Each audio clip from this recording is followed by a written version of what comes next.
trouble keeping them in check. But I think we ought to look to the issue of what laws were actually broken and not necessarily what somebody's moral conduct was. Do you think that, though, it matters the way a politician has campaigned, the positions he or she has taken, as to whether or not something about their private lives should be made public?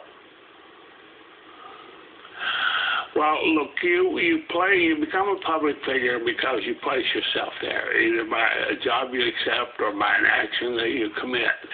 Now, don't get me wrong, I'm the first guy to defend a philandering president. I think if you can fight 2 wars and balance the budget at the same time, you should be able to sleep with whoever you want to.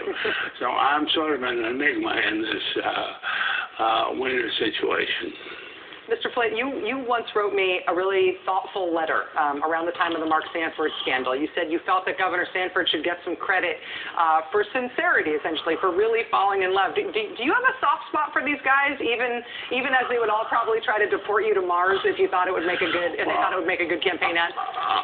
Of all the sex scandals we've had in the last few years, Sanford, I got some sympathy for, because what happened to him is the guy fell in love, with these other dogs, it was just sex.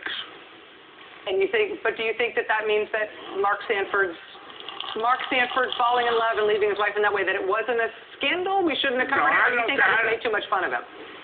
No, I don't think that excuses him for anything. I just thought it was unusual that it turned out the way it did, and the guy really happened to be in love, The problems that he created in his own marriage and for his own political career, that's a different situation that he needs to address.